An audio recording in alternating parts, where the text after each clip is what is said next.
235%।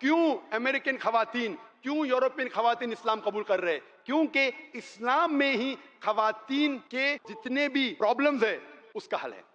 Islam is the solution to the problems of humanity. اسلام انسانیت کے لیے حل ہے. اسی لیے اللہ تعالیٰ فرماتے ہیں 3 جگہ پہ قرآن مجید میں، سورہ توبہ سورہ نمبر 9 آیت نمبر 33، سورہ فتح سورہ نمبر 48 آیت نمبر 28، اور سورہ صف سورہ نمبر 61 آیت نمبر 9 میں هو الذی ارسل رسولہ بالہدی والدین الحق لیظہرہ علی الدین کلہ، کہ اللہ سبحانہ و تعالیٰ نے اپنے پیغمبر کو بھیجا حق کے ساتھ تاکہ وہ سارے ازمز، سارے مذاہب پہ غالب ہو، چاہے وہ سیکولرزم ہو، چاہے ایتھیزم ہو، چاہے ماڈرنزم ہو، چاہے ہندوازم ہو، چاہے سکھزم ہو، چاہے کرسچنزم ہو، وَلَوْ كَرِهَ الْمُشْرِكُونَ، کتنا بھی غیر مسلمان نہیں مانے. 2 بار لکھا ہے اور 1 بار لکھا ہے وَكَفَىٰ بِاللَّهِ شَهِيدًا، اور اللہ شہادت کے لیے کافی ہے. اللہ سبحانہ و تعالیٰ کو آپ کی اور میری ضرورت ہی نہیں اس دین کو غالب کرنے کے لیے. اللہ تعالیٰ اکیلے کافی ہے. اگر آپ سمجھتے آپ اور میری ضرورت ہے، اگر میں سمجھتا ہوں میں دعویٰ کر رہا ہوں، تقریر کر رہا ہوں اس لیے اسلام پھیل رہا ہے، میں سب سے بڑا بیوقوف ہوں. اللہ کو میری ضرورت ہی نہیں، آپ کی ضرورت ہے. اور میں اس تقریر کو ختم کروں گا ایڈم پیئرسن کی اسٹیٹمنٹ کے ساتھ. ایڈم پیئرسن کہتے ہیں کہ people who worry that one day nuclear weaponry will fall in the hands of the Arabs, they fail to realize that the Islamic bomb, the bomb of peace, has already been dropped. It fell the day Prophet Muhammad was born. Adam Pearson کہتے ہیں کہ وہ لوگ جو سوچ رہے ہیں، جس کو خوف ہے کہ ایک دن نیوکلیئر بم، نیوکلیئر ویپنری اربوں کے ہاتھ میں آ جائیں گا، وہ شاید بھول رہے ہیں کہ اسلامک بم، شانتی کا بم، امن کا بم گر چکا ہے. وہ اس دن گرا جس دن محمد صلی اللہ علیہ وسلم پیدا ہوئے. السلام علیکم ورحمۃ اللہ وبرکاتہ. جی خوش آمدید دوستو، امید کرتا ہوں ویڈیو آپ نے پوری دیکھی ہوگی اور آپ کو پسند بھی آئی ہوگی. بھائیو دوستو، ٹاپک ہے آج کا جہاد اور دہشت گردی. دہشت گردی کیا ہوتی ہے؟ سب سے پہلے ذرا اس پر نظر ڈالتے ہیں. جتنے بھی مشہور لوگ اس دنیا میں گزرے ہیں اور جتنے بھی موجود ہیں، ان سے بھی اگر آپ دیکھ لیں اور آپ اگر ڈکشنری میں بھی دیکھ لیں تو دہشت گردی بولتے ہیں بے گناہ کو قتل کرنا. اگر آپ ایک انسان کو بے گناہ قتل کرتے ہیں تو اس کا مطلب ہے کہ آپ نے پوری انسانیت کو بے گناہ قتل کر دیا. اسی طرح اگر آپ ایک جانور کو بھی بے وجہ بغیر کسی عذر کے، یعنی ظلم کے طور پر آپ کسی جانور کو قتل کرتے ہیں، یہ بھی دہشت گردی کے زمرے میں آتا ہے. ایسا جانور جو آپ کو تکلیف نہ پہنچائے، جو آپ کے فائدے کے لیے ہو، اور اس کے باوجود بھی آپ اس کو مار دے، تو یہ بھی جو ہے نا کفر کے زمرے میں آتا ہے. یہ بھی ایک ظلم ہوتا ہے اور اس کو بھی دہشت گردی کہتے ہیں. آج کل دہشت گردی کے بہت زیادہ قسمیں بن گئے. ٹھیک ہے، آپ میزائل سے حملہ کرتے ہیں، آپ مثال کے طور پر آپ میزائل سے یا آپ ڈرون کے ذریعے سے یا کسی بھی چیز سے آپ حملہ کرتے ہیں اور اس سے جو ہے نا لوگوں میں دہشت پھیل جاتی ہے، بم بلاسٹ ہوتا ہے. تو آپ جو ہے نا ایک عام لوگوں کو، مسلمانوں کو آپ قتل کرتے ہیں بغیر کسی وجہ سے. سب سے بڑی دہشت گردی ہے. عمومی طور پر دیکھا گیا جتنے بھی مغربی میڈیا ہے، جو BBC اور CNN ہے، وہ ہمیشہ سے یہی بات کرتے ہیں کہ مسلمان جو ہے نا وہ دہشت گرد ہے اور یہ دہشت پھیلاتے ہیں وغیرہ وغیرہ.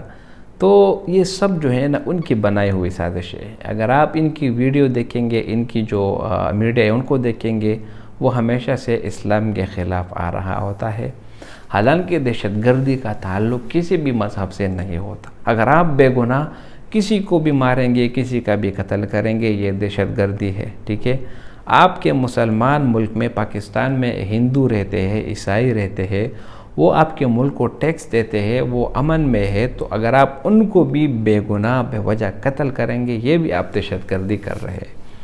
تو دہشت گردی آج کل پوری دنیا میں عام ہے اور کچھ مخصوص طاقتیں ہیں جو اس دہشت گردی کو عام کر رہے ہیں.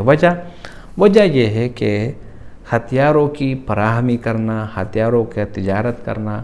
تو اسی وجہ سے دہشت گردی کو ایک جگہ شروع کرتے ہیں اور پھر اپنے ہتھیار وہاں پر سپلائی کرنا، اس کو بیچنا اور اس سے جو ہے نا پیسے کمانا. یہ لوگوں کا سوچ بن چکا ہے. حالانکہ اگر آپ اسلام دیکھیں، اسلام کی تعلیمات کہتا ہے کہ من اجل ذلك كتبنا على بني اسرائيل انه من قتل نفسا بغير نفس او فساد في الارض فكأنما قتل الناس جميعا ومن احیاها فكأنما احیا الناس جميعا. اسلام کہتا ہے کہ اگر آپ نے بغیر کسی عذر کے، بغیر کسی گناہ کے کسی ایک انسان کو قتل کیا، کسی ایک انسان کو مارا، تو گویا آپ نے پوری انسانیت کو قتل کیا.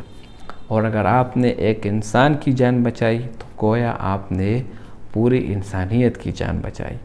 تو آپ اسلام نے جو فقرہ پیش کیا، اسلام نے جو سٹیٹمنٹ دیا امن کے لحاظ سے، ایسا سٹیٹمنٹ آپ جتنے بھی مذاہب، آپ ہندوازم لے لیں، آپ عیسائیت لے لیں، آپ یہودیت جتنے بھی ہیں ان کو لے لیں، آپ کو کہیں بھی ایسا سٹیٹمنٹ نظر نہیں آئے گا.